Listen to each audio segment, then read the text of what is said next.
Welcome everyone to the Just Think About It Not So podcast pilot. This is the first episode.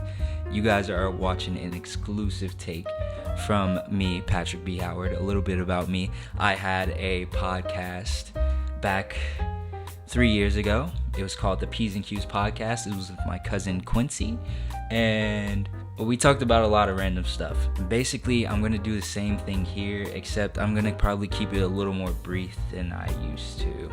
Let's also talk about some of my other experience with podcasts. So my mom is actually an influencer and writer, New York Times bestseller. She has a new book out right now called The Love Habit. There's not one next to me right now, but I will recommend you go get one and read it. I heard it's really good and it's on track to be a really, really well-reviewed book. So go check it out. But let's jump right into it. Let's get right into it. Am I right? Okay, so let's talk about this. Celebrity lookalikes. Alright, so I had a conversation with a bunch of people that I know about celebrity lookalikes, and we all ran around and said who our celebrity lookalike was, and when it came to me, I didn't have one. And here's why. Everyone I know says I look like any random black guy with glasses.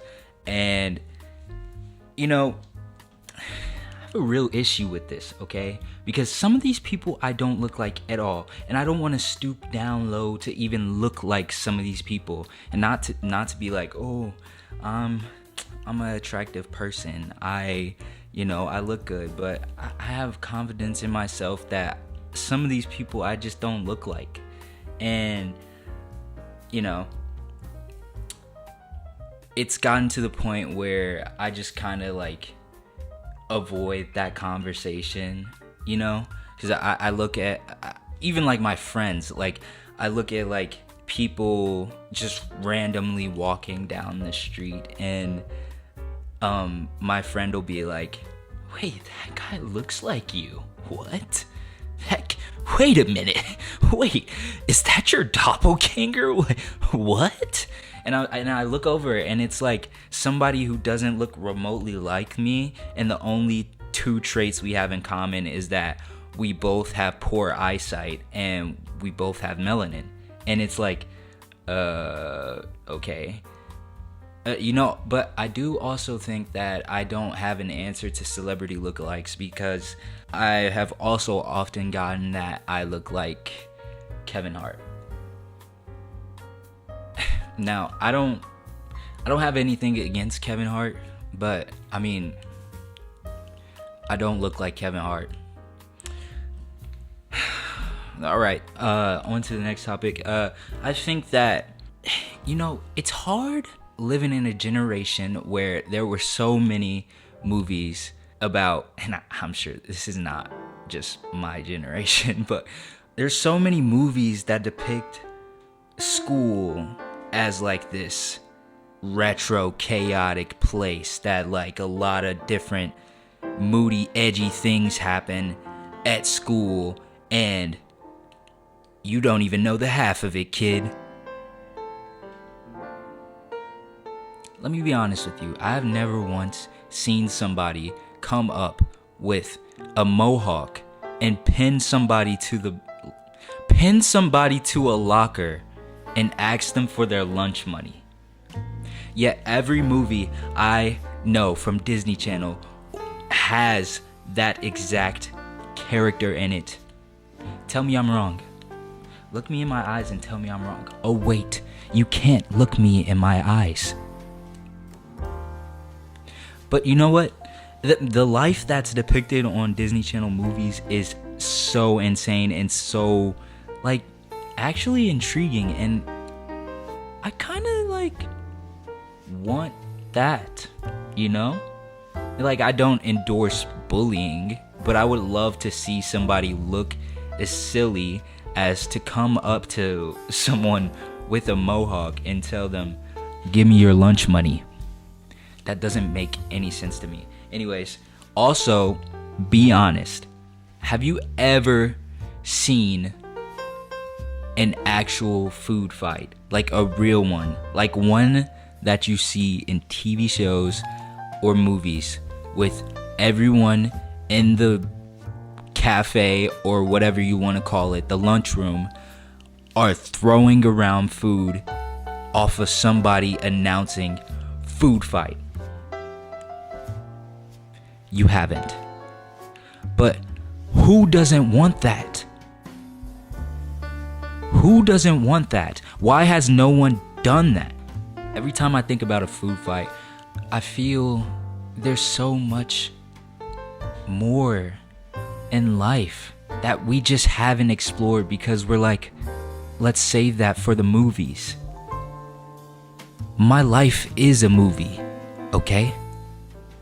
Alright, so anyways, moving on. I think that, there are a lot of standards right now for guys in relationships. One of the ones that I really want to point out though is the height aspect. Now me, I'm 6'4", so that doesn't really affect me.